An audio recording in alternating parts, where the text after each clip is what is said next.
never change, or you'll never make a choice, you'll never make a decision. It's to understand. That's the first step.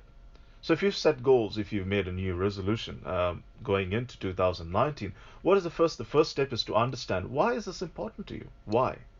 I'll touch a little bit about why, but you've got to understand why it's important to you. Otherwise, you're not going to change. As much as you write it down, as much as you say, you put it on your fridge, on your work desk, you're never going to change until you understand the why. Why is it that you want to change?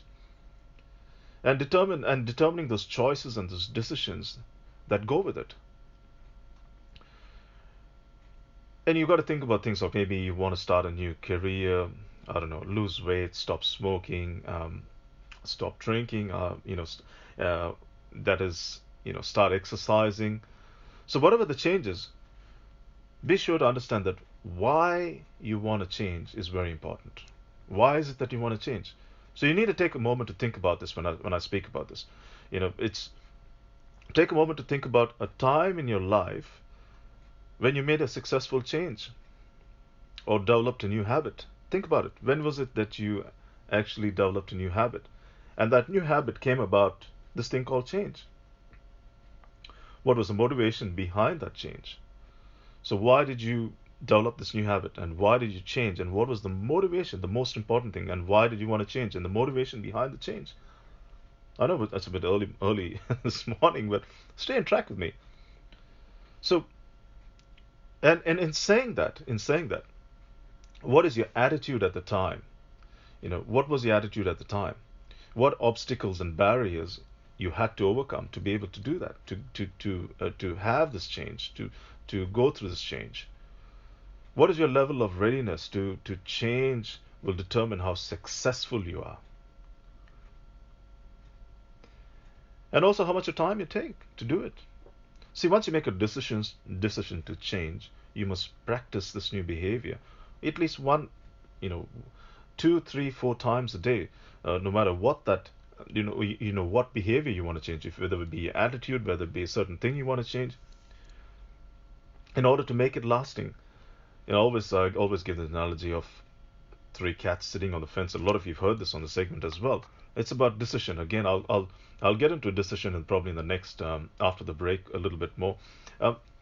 If there's three cats sitting on the fence and two decided to jump off, how many cats are sitting on the fence?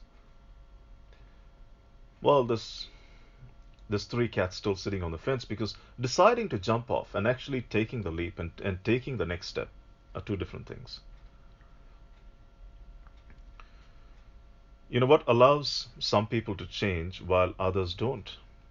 According to James, he's the developer of the stage of change model, that is, and a successful person.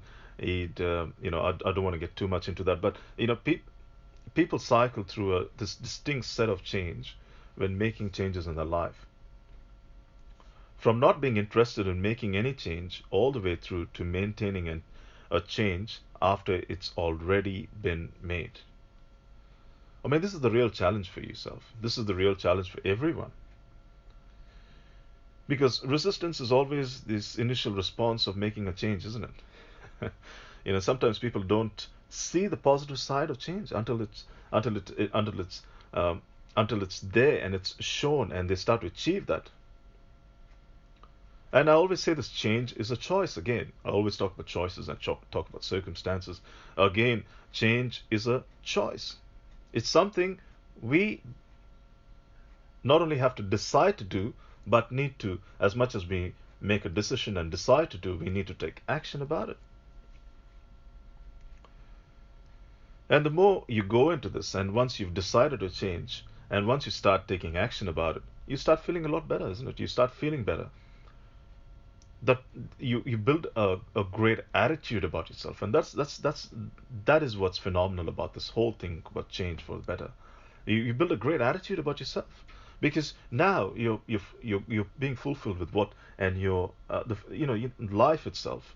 You're starting to really make this change that you've always been wanting to do, or you've been wanting to do, as a matter of fact.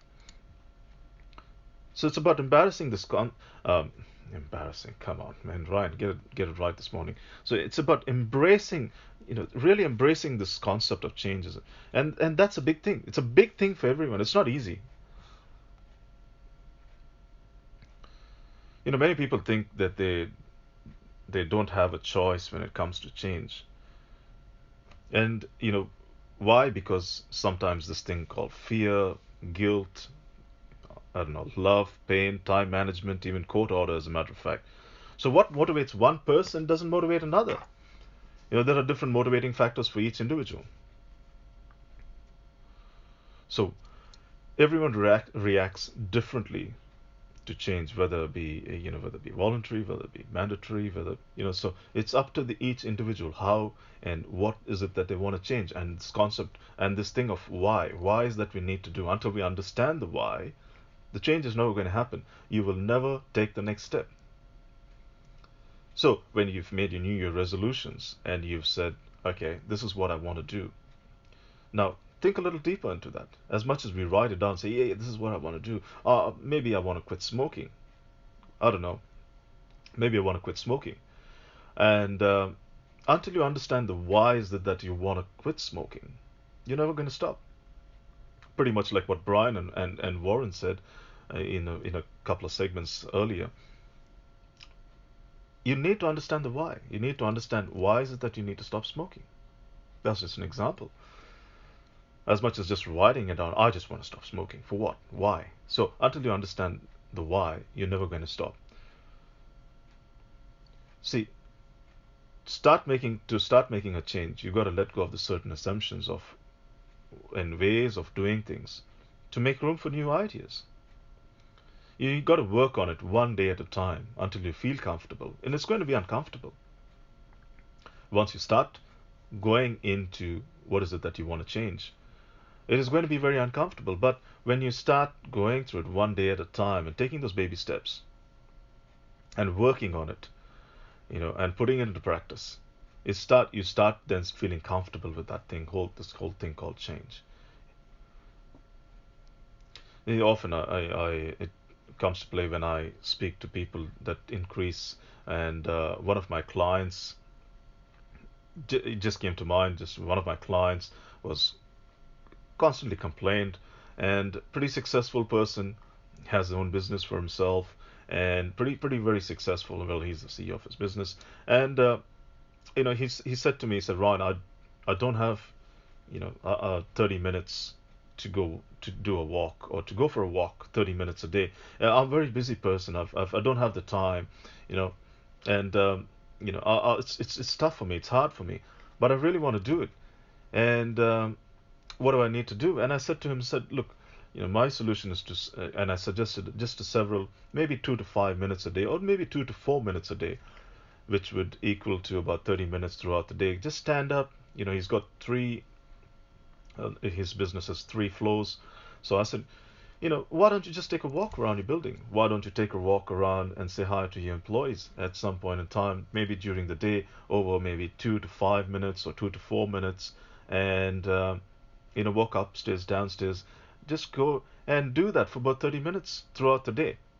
Not at 30 minutes at a stretch, but maybe 2 to 5 minutes to get up and start walking, and visit people through the office. And he started doing that. The result was successful. He was not only working just for 30 minutes when he did that for the full day. A lot of times he'd get up and he'd walk around the office. He'd go to the first, second, and then back to his third floor. And he would spend easily about a 10 minutes walk up and down and do that. And he did that for several days, and that became a habit. And all of a sudden, he was not working for 30 minutes throughout that day. He was working for almost over 45 minutes to an hour. And then he started doing his normal walks out of it because it just became a habit after doing it. All of a sudden, he was walking for almost an hour and a half a day. And he enjoys it at this point in time. And he says, wow, I didn't know it could be that easy. So little things, you start off with little things. And this is just an example I've given you. Over a course of a few months, you start to realize that difference. And it becomes a habit. And it's a change you've initiated. Those small baby steps, I said, the small changes you put into place, all of a sudden starts to become there's big rewards at the end of it. So it's about making those lasting changes. And it's about stretching yourself a bit. You got to, at the start, you need to stretch yourself a bit. Once it becomes a habit, it's just the norm. It just happens. You just go into it. One thing leads to another, one thing leads to another. From about 15, 20 minutes a day, just walking up and down the floor throughout that day, walking those different floors. He'd gone to about working about an hour and a half, so he would spend about 40 minutes or so, until today he does that, walking up and down, just saying hi to his employees, speaking to people, getting some challenges out from individuals and finding out what is. And you know what? It made his life a lot more better because he started to realize a lot of the challenges he had in his organization, as opposed to coming from his directors, he was speaking to the staff, the frontline staff himself. And he then went into his business. He took his not only his not only doing this exercise from 40 minutes to an hour and a half a day, but he took his business to another level in over a period of a year. So one change can lead to a massive, massive, drastic change where you start to see great things happen. And this is what life's all about. This is about when you talk about change, when you talk about those New Year resolutions you've put together and said, hey, this is what I want to do. Until you understand the why. Why is it that you need to do it? You'll never do it. Or you'll never see that change initiate. So it's about taking this little baby steps. So that's just a little example I've given you to make the small changes happen. This is Ryan Gomez on An Hour of Power in Leadership every Saturday from 8 to 9 a.m.